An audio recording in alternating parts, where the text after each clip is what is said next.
following is a production of DallasCowboys.com and the Dallas Cowboys Football Club. How about them Cowboys? This is the Players Lounge, broadcasting live from Dallas Cowboys World Headquarters at the Star. Now your hosts, Barry Church, Danny McCray, and Newy Scruggs. All right, everybody, it's the day after, okay? It's the day after, and the Baltimore Ravens ran all over the Cowboys. They win it 34-17. I'm Newy Scruggs, longtime Cowboys reporter, joined by Danny McCray and Barry Church, two former Dallas Cowboys safeties. This is the Players Lounge, brought to you by Hotels.com. Danny and I predicted that the Ravens would win, and we predicted they'd win by this big margin. Barry Church, on the other hand, did not. Barry Church is very hot. So you know what, Church? I'm going to just eat these noodles while you go ahead, take the floor, and tell us how you still think the Cowboys are going to win the NFC East, and you still drinking that Kool-Aid. Go ahead. Hey, man, go ahead and sip on your noodles, man. Just don't make too much noise over there, man. But look, man. Your boy, man, they let me down, man. Big Mike and the crew, they let me down, man. The crew, the team, everybody involved, Upper Met, they all let me down, man. The Kool-Aid has gone dry, man. It's bitter. It's over with. They didn't put enough sugar in there. I don't know what they did, but it's over with for me and the Cowboys. I'm at a loss for words right now. It was embarrassing, man. Another embarrassing effort. It's just blunders. It's just head scratcher after head scratcher. And it's just like this team can't get out of its own way. And I'm at a loss right now, man. I'm at a loss. I got to take this L like a man. I'm going to go ahead and take my boy D-Mac out to eat. You know what I'm saying? We're going to have a couple beverages, have a couple steaks on me. But I'm done with the Cowboys, man. It's a wrap. It's over with, man. It's done. They let me down for the last time. Man. My heart was into it. I thought for sure we would have at least a better display. Just give me I would even still be on the Kool-Aid if I just saw a better display out there. And they just don't have it. They just don't have it from the coaching standpoint down to the players. They just don't have it. It's just not their year. They need to restart, man. They need to restart because this was a terrible performance, a pathetic performance, and I'm off the train, man. I'm out of there. I have to ask you, Church, because we got Cincinnati coming up, all right, and Joe Burrow's not playing, and I know how sometimes you can get that Kool-Aid. It could be bitter 1 week, and then next week they can put a little sugar in it, and all of a sudden you back on it.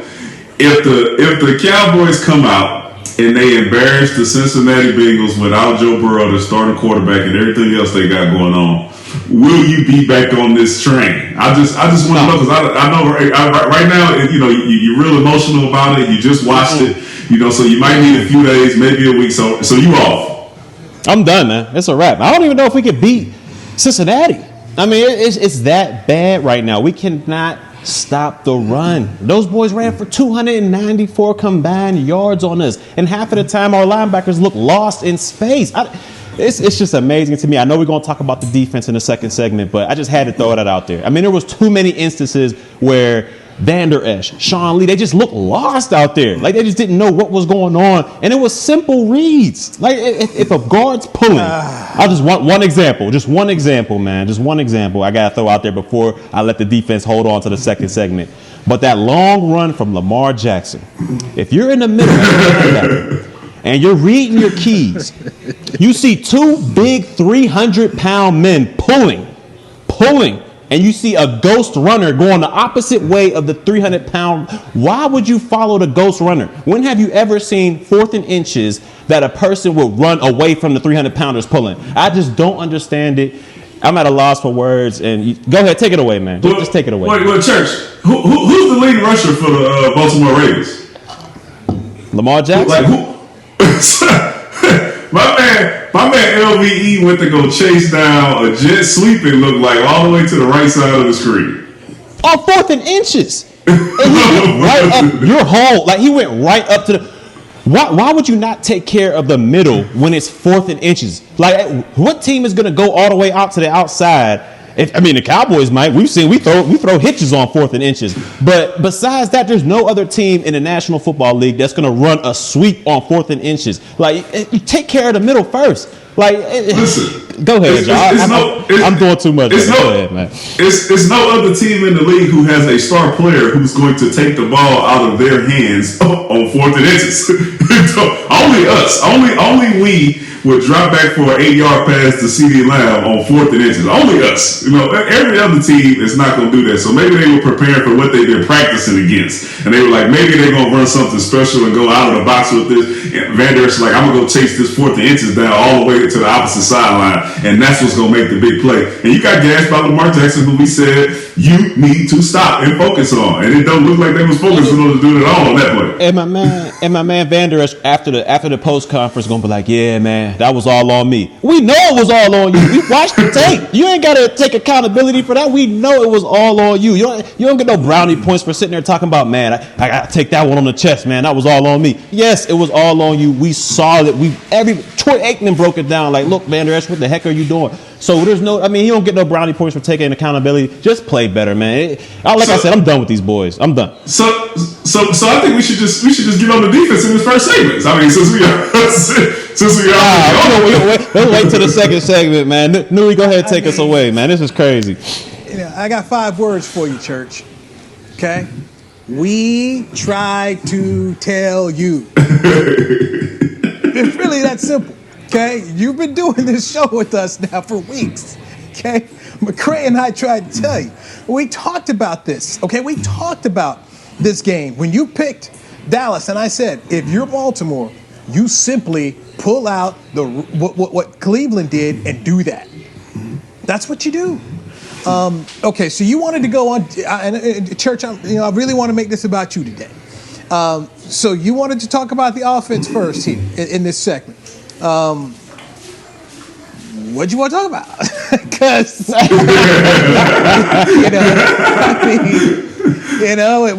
it wasn't enough. Look, man. Offensively, it just wasn't enough, like you said, man. But I will say this: Kellen Moore did at least try to get his stars involved. One of the stars. He didn't get Amari Cooper as involved as I'd like to see, but at least they were handing the ball off to Zeke, and Zeke. He ran the ball. I would say he ran it effectively, man. He did what he could out there. But, overall, I'm just at a loss for words right now because I didn't think it was going to be that bad, honestly. I really didn't think it was going to be that bad. But the way they went out there and performed, man, it's just a head-scratcher. It's just a head-scratcher. Okay, and man, look, I will say this, though. That patchwork offensive line, they held their own for the most part. They did hold their own for the most part, and I will give kudos to them for that. But everybody else, man, it's like a dumpster fire right now. Yes, give credit to the offensive line. But I come back, and I'll ask you this, Barry. So it's week 12, and you're giving Kellen Moore props in week 12 for doing something we talked about on this show back in September? Finally. I gotta give it. He finally did something. He finally did something.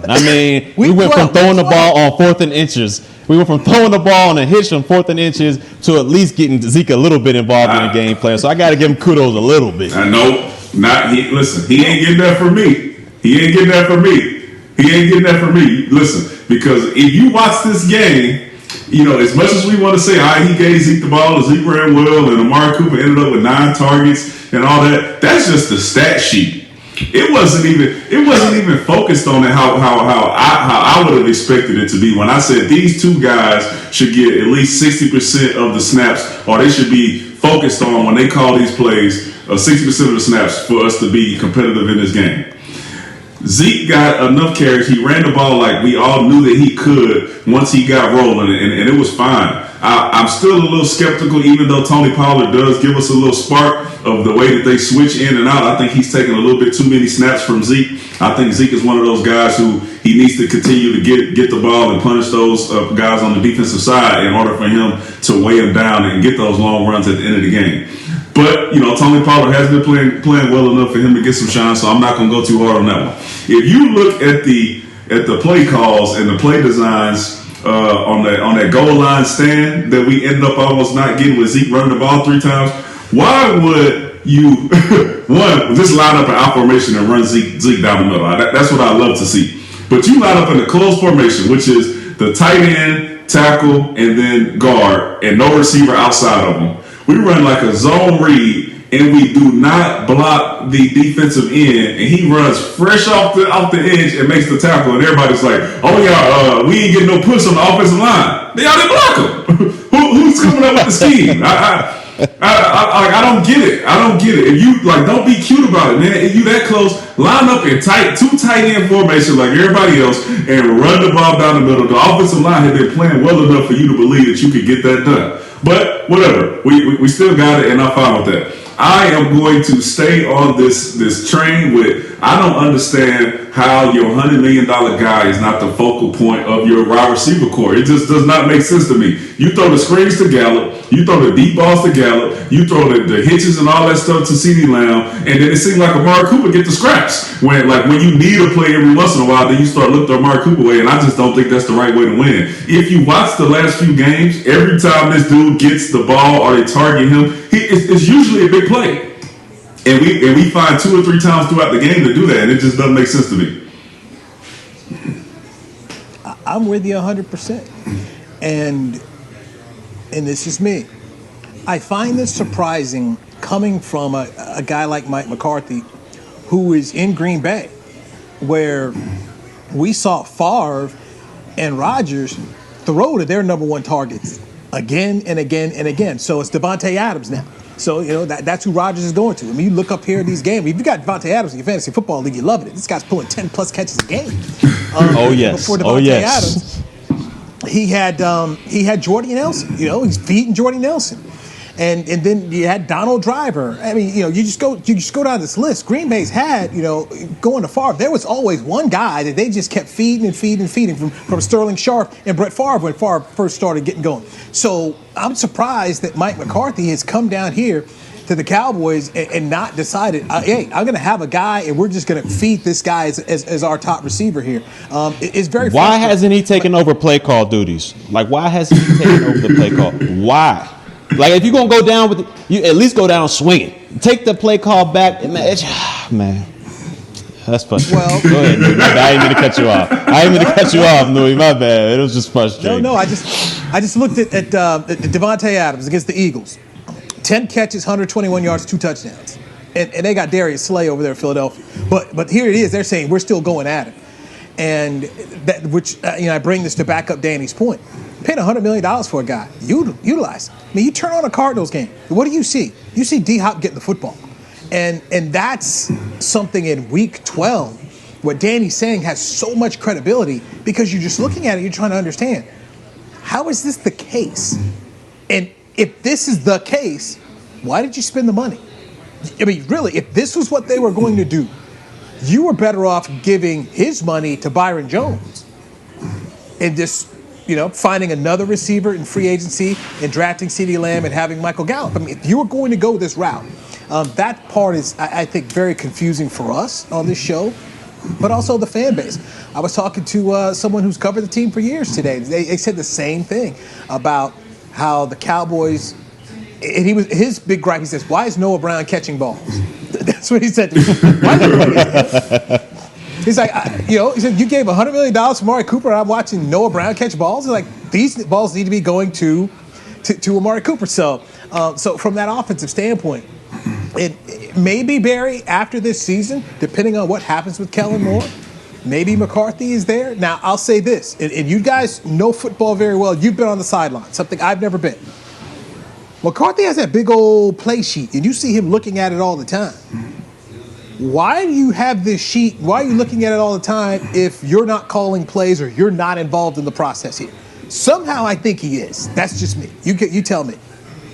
I think he is as well. I mean, I didn't know about that play call sheet down there, but when you bring that up, I think he's doing something. But I don't know. Does he not want to take blame for the offensive struggles? So he points to Kellen Moore having the play call duties. I don't know, man. But whoever's calling those plays, I mean, they need to restart as well. They need to restart and just go on to 2021 because it ain't working right now. No matter what you're doing, it ain't working. Can I defend Kellen Moore on this? Okay, just listen. How? You can try. Okay, just listen. Listen to me. Our frustration with Kellen Moore is we don't think he runs the ball enough. At the initial Cowboys press conference, when they introduced Mike McCarthy, I specifically asked him, I asked him about the usage for an Ezekiel Elliott because when he was in Green Bay, they didn't run the ball. He now has a running back better than anybody he had in Green Bay. And he said, he'll be a focal point. This is what Mike McCarthy said. So if Mike McCarthy's a guy who never really gave his top running backs the ball, are we shocked? Isn't he doing what he's been doing, what his track record says? We're going to throw the ball and the run game is an afterthought? No. I mean, can I put it all on Kellen Moore when this is what the head coach has done? And he hasn't, he hasn't pushed 21. No, put it on Kellen Moore because I know, I'm not going to say I know for a fact, but I'm almost absolutely sure that when Jason Garrett was here and everybody was pushing, like we were a run first team and everything was predicated off that. And then you brought Kellen Moore in here to do exactly what he's doing now. Not running the ball enough and make the offense a little bit more exciting and make it an air raid type of thing. So I'm putting this on Kellen Moore because this stuff was in the process of getting done before Mike McCarthy even got here. So Kellen Moore is just continuing on with what he was doing already. Mike McCarthy, with that play sheet, I think in certain situations, he points at, one or two plays and say, I think this one will work. But I really think that he's giving Kellen Moore, the reins and letting him go in and sink this ship, offensively. I don't think that Mike McCarthy has that much to do with it. And at the end of the year, he might, it might help him out because he can say, hey, it wasn't me. You know what I'm saying? But y'all give me the play call sheet next year and I'll make sure this is better. I know I wouldn't. It's too late. It's week 12 now. I wouldn't snatch the play call sheet. No. Not at all. All right, we've got to take a break. We will get into the defense. I have a question about that touchdown run that Lamar Jackson had that I'll pose to Danny and Barry. But something happened today that has never happened for Jerry Jones. They've messed with his money. And I'll tell you how they messed with his money next on the Players Lounge, brought to you by Hotels.com on DallasCowboys.com radio. Hey there, Cowboys fans. With Tide Cleaners at-home pickup and delivery, cleaning your clothes has never been more convenient. Simply sign up at your local store, set out your dirty clothes, and one of our Tide Cleaners professionals will come directly to your home for a totally contactless experience. Your clean garments will be returned promptly the next scheduled delivery day, so skip the errand and enjoy life, not laundry. Visit TideCleaners.com or your local store to sign up for Tide Cleaners at-home pickup and delivery today. Just like all of you, we at SeatGeek can't wait until we're back in the stands at full strength cheering on the Cowboys and singing along to our favorite songs again. We're using this time to make discovering, buying, and selling tickets to events in Dallas easier. Plus, every ticket purchased on SeatGeek is protected by our buyer guarantee, which means you'll get your money back or better if your event is canceled. Guaranteed. Download the SeatGeek app today, and when the time is right, let's go. SeatGeek. The Cowboys way, where 16 Hall of Famers and 5 championships shows us what success looks like. Where turkey is always the second best part of Thanksgiving Day. Where we are all defined by one single thing, the star. Where we as fans know it's our job to keep the tradition going. Bank of America is proud to be the official bank of the Dallas Cowboys and to support the quest of living life the Cowboys way. Copyright 2020, Bank of America Corporation. We're back with a tasty treat that's sweeping airwaves and taste buds. It's new Dr. Pepper and Cream Soda. Let's take a listen. Dr. Pepper and Cream Soda's here. A new combo that's music to my ears, okay. Let's play. Cream Soda and Dr. Pepper time. Pour it in a glass of ice. Music to my ears and mouth. New Dr. Pepper and Cream Soda. A delicious duet. Back to the Players Lounge.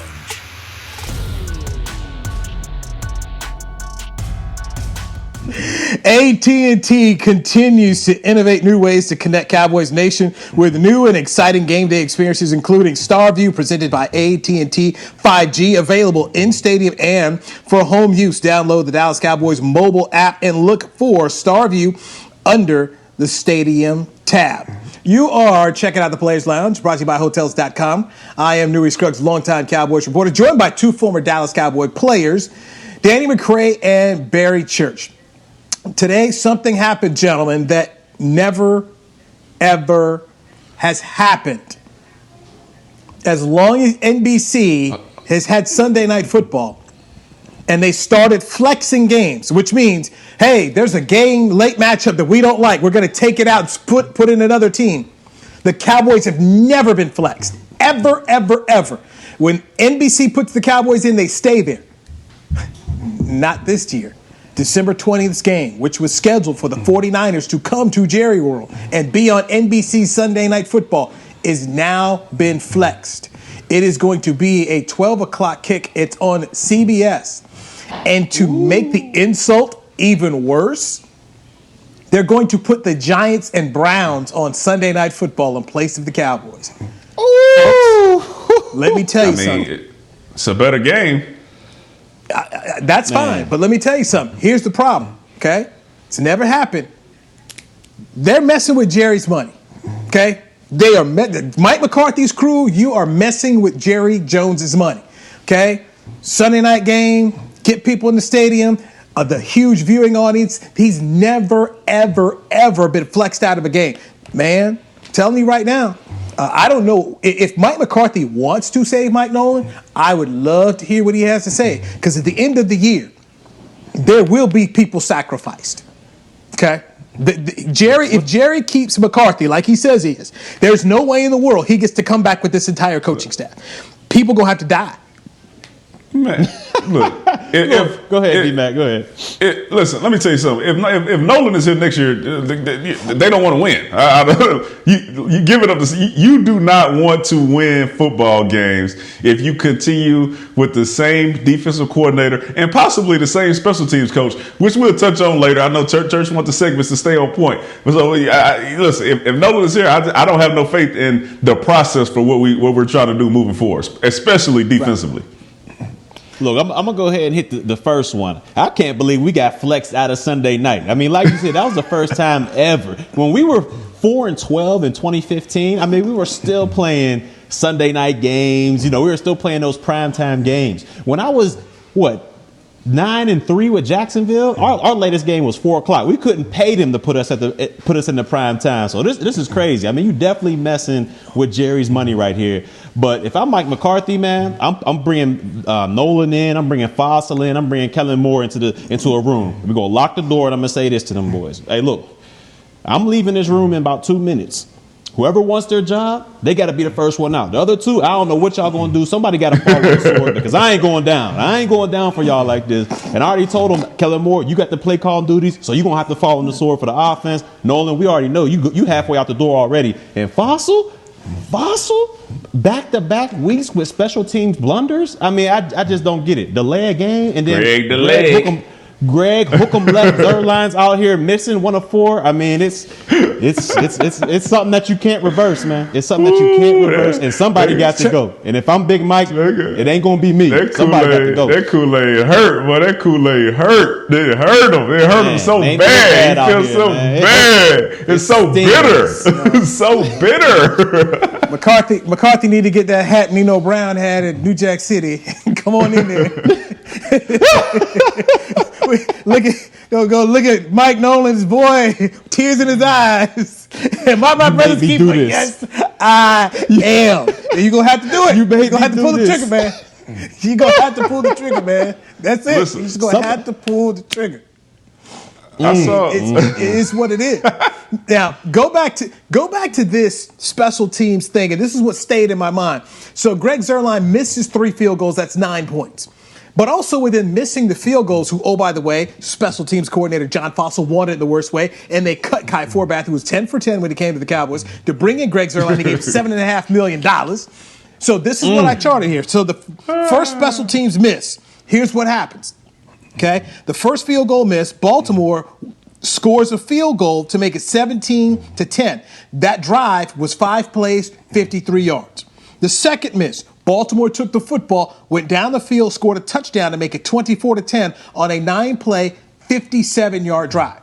Third miss, Baltimore takes the football, they go 54 yards on 11 plays, and they kick a field goal to make it 27-10. So you just think about this, guys. You know how football works. You had to go 53, 57, and 54 yards in order to score. You can't have your field goal kicker out here missing games, giving the other team the ball at that easily. You're giving. I mean, instead of making them go 75, 80 yards, these guys are having to go 50 and 60 yards. You've made the game so much easier for them, and that's the Parcells used to call it hitting yardage, and that's the thing is he would add up, how much hitting yardage. And when you start getting over 100 yards of hitting yardage, he says that's when you're losing because you're giving the other team the football. You're giving the other team an advantage and an easy way to score. So that's the thing. You miss 9 points and you turn around and watch them go out here and score a field goal, a touchdown, and a field goal. I mean, I'm sorry, 13-point swings because your kicker that John Fossil wanted in the worst way is out here missing. Okay, when you take $7.5 million, in my mind, you got to make those kicks. You got to. You got to make those kicks. And I just don't understand, like, what was the happening behind the delay of game? Like, how did that even come? Like, you are supposed to be as a special. Danny, you noticed. Deacon Millis used to do this all the time. When it was third down, it was field goal team ready. Field goal team ready. So even before that third down play went down, you had your whole field goal unit ready outside of the offensive lineman because they're probably on the field with the offense. But you had your whole field team ready to go out there and execute. How do you get a delay of game? And then you got the nerve to be called the leg, and you go out there and shank it. And then you shank 3 in a row after that. I mean, I got a thought for you, Church, on why the delay of game may have happened. And this is just me. All right, you have a special teams coach who is accustomed to running fakes and doing stuff out of the ordinary. So as a special teams unit, you have to take your time to figure out what is being run before you go out there on the field. So I can imagine that the field goal unit was possibly sitting there wondering if they were going to run whatever fake they had in this week, or if they were going to run out there and actually kick a field goal. And that probably took a little bit of time off of it, a little bit of confusion, and that hit them with the delay of game. That is my assumption of what happened. Because other than that, I don't understand it because it wasn't even a rushing moment. Like it was. Okay, it's just Danny, another blunder. Man. Here's what Zerline said on the delay game. He says, I think everybody was really normal. I never looked at the clock. I mean, we just ran out there to do our normal thing, and I really don't know what happened. But 5 yards back from that range should not matter at all. So that is what Greg Zerline had to say about it. You never looked at the clock? How said, long has he been in the league? He's been in the league, a decade or something? You never looked at the clock? I mean, this is... Well, now I'll say this. Why would you tell the media that? Okay, I'll say this for him. Maybe that's the holder's responsibility. I don't know who it is because, I'm not sure.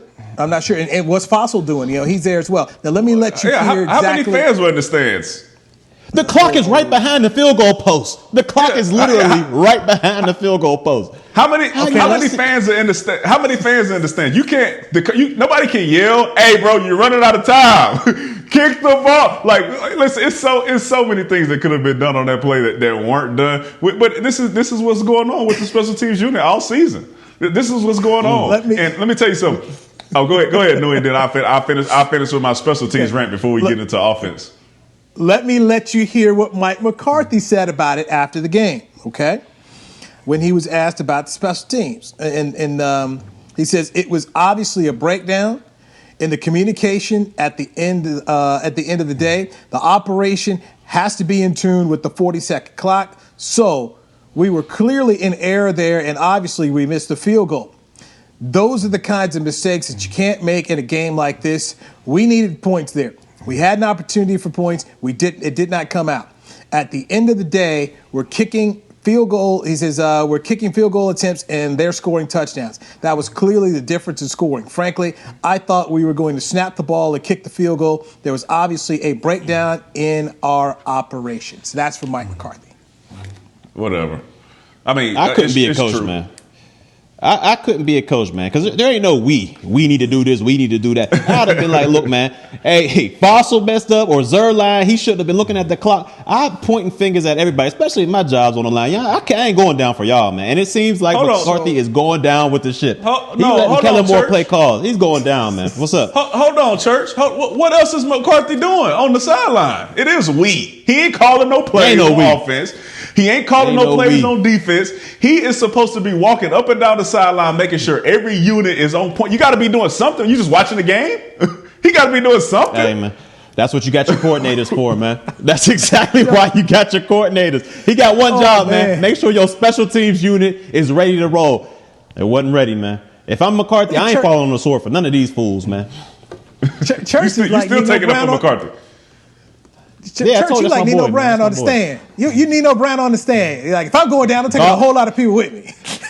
Call it what you want, man. Hey, they got us. They got us, man. We all out, man, because ain't no way I'm going down for this. Ain't no way. Listen. Let's finish this special teams thing we got going on. All right. We tried the watermelon kick again. I think that's the only trick we got in the bag. They saw it against Atlanta. All right, we already discussed that Atlanta played it completely wrong, and that's the only reason that we recovered the ball. All right, Baltimore was not letting that happen, and the risk versus the reward of Pollard, because I know what they're gonna say. Listen, Pollard came back, he had a big return, and that kind of sparked whatever. This is week 12. The risk for the first 11 weeks of the season versus the reward for that one return is not worth it. Leave the ball in, but stuff like that one instance where he broke it out, that's what's going to make him continue to bring out those balls until it kicks us in the ball. It kicks us in the butt.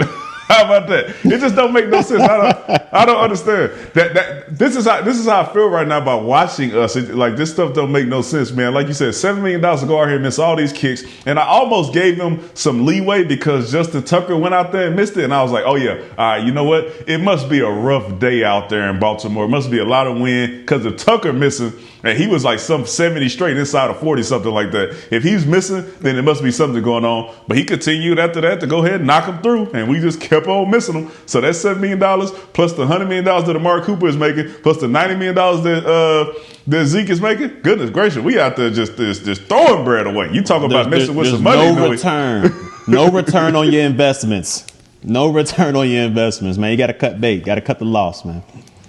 All right, we've got to take another break. Who was the biggest disappointment in last night's contest? We'll get into that. The whole team. And I have a question. I have a question for Danny and Barry concerning that Lamar Jackson touchdown. I've got a question for them that maybe they should be able to answer because they played and they were defensive guys. We'll do that after we take this break on the Players Lounge, brought to you by Hotels.com on DallasCowboys.com radio.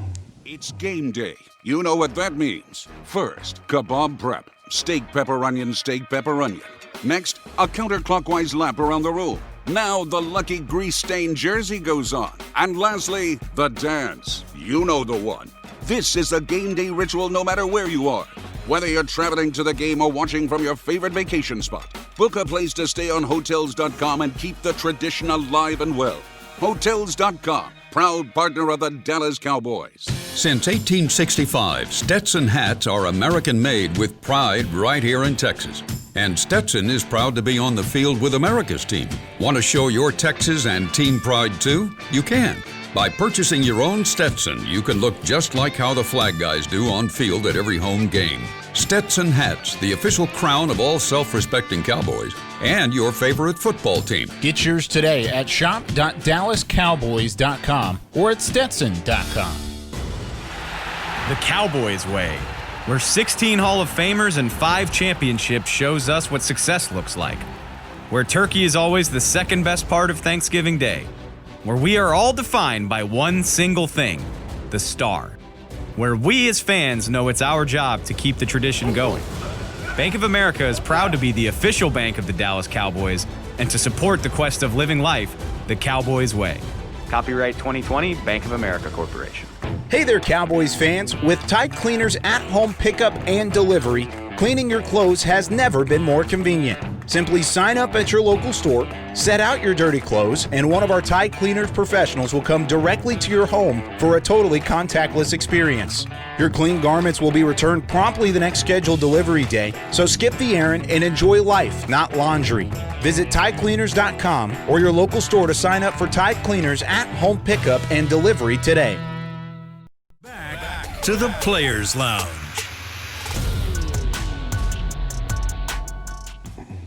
Hey, don't miss the virtual Christmas extravaganza presented by Albertsons and Tom Thumb. The most electrifying holiday show of the season can be watched on Dallas Cowboys Facebook and Twitter on December 11th and December 24th at 6 p.m. Central, or on demand at dallascowboys.com/Christmas. You are checking out the Players Lounge, brought to you by Hotels.com. We in our SWBC Mortgage home virtual studios of Newy Scruggs, longtime Cowboys reporter, joined by two former Dallas Cowboys players, Danny McCray and Barry Church. So, gentlemen, you're defensive guys.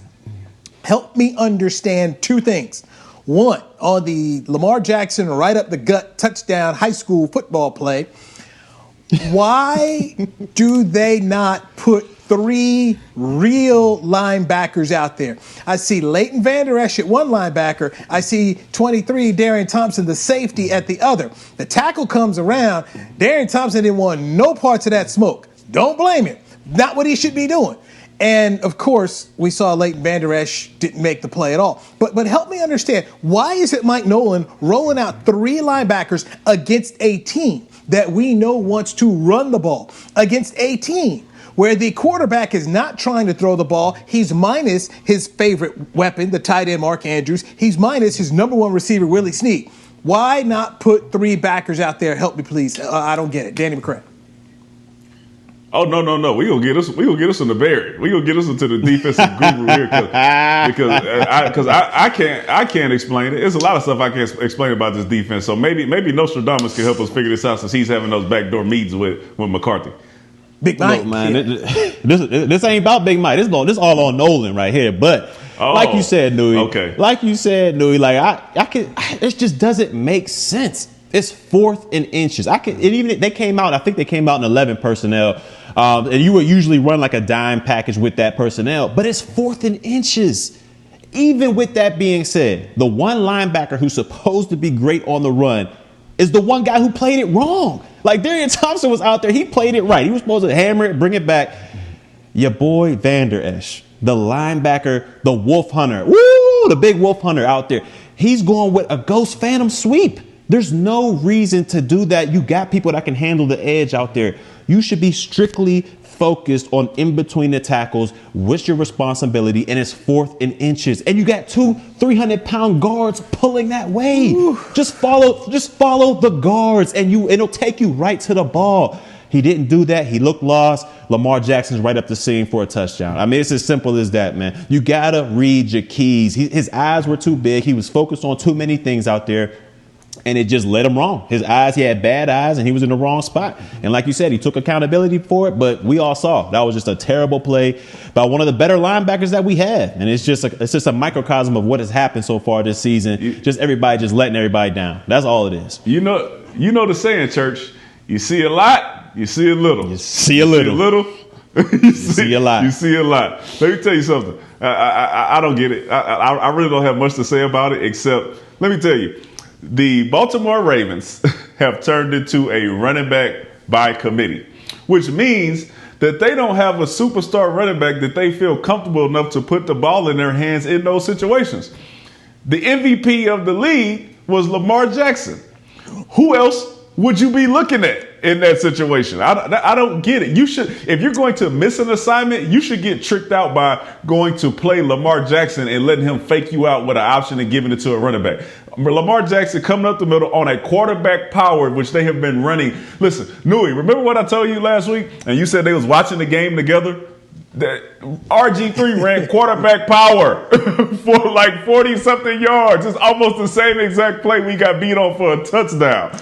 Makes absolutely no sense, but I don't feel bad about it because you know what? I'm not Barry Church, and I didn't expect anything different from them this week. So I'm like, that's normal.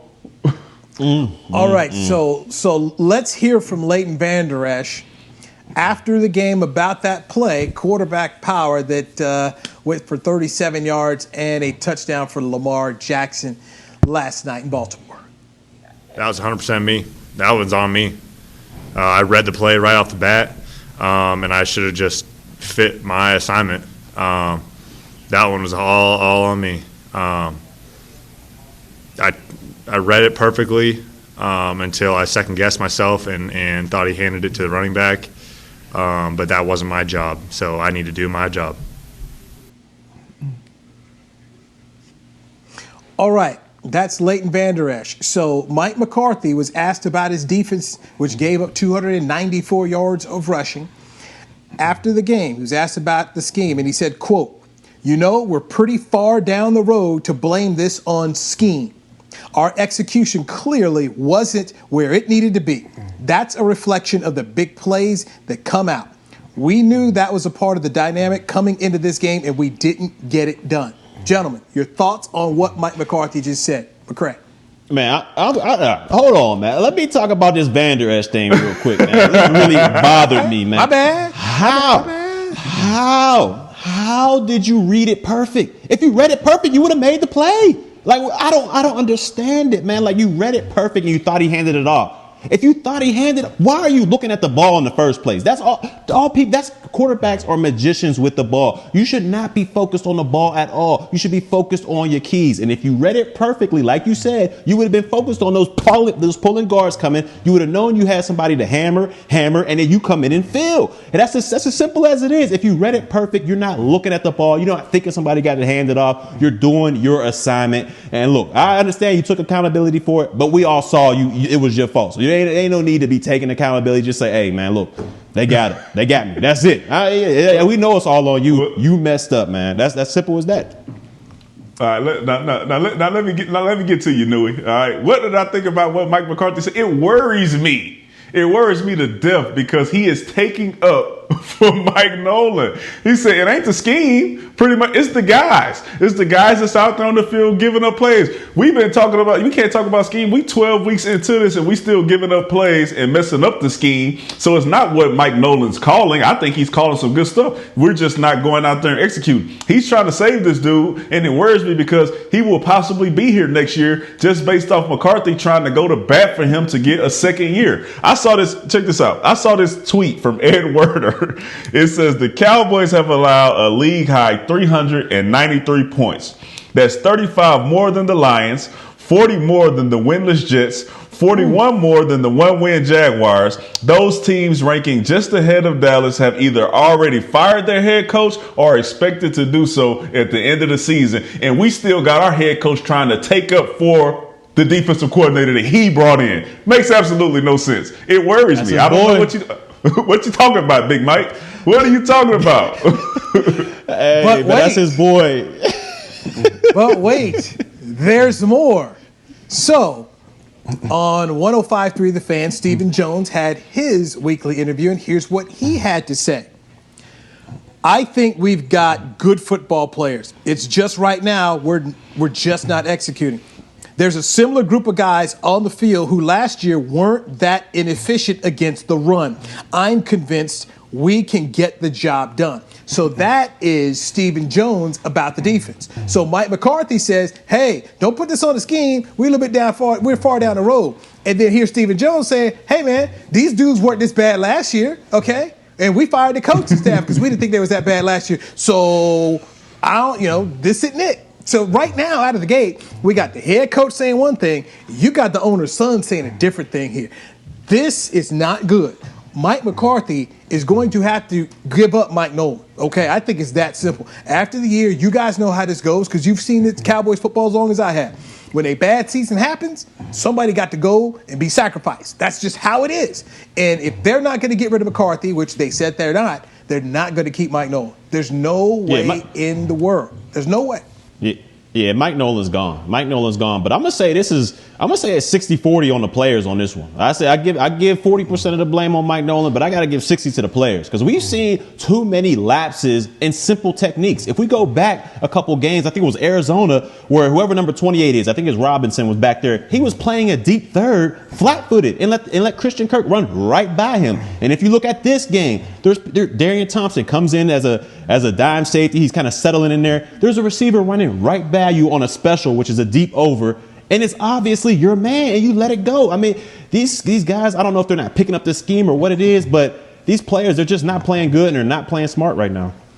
Listen, I know you 60-40, but the one thing that I'm going to say about this is because I've never seen my guy Sean Lee be confused out here like this. I've never seen it happen. And last night, I saw it happen. So as much as I want to say that the players are confused and they not picking it up, it's something that's being coached or something that's being called that has these guys out here looking like a deer in the headlights, because the confusion is real. And like we talked about earlier, it ain't that many fans in the stands. The crowd is not making that much noise when you're out there on defense. Usually the corner on the opposite side of the field is the guy who gets the call wrong because he can't hear the sideline.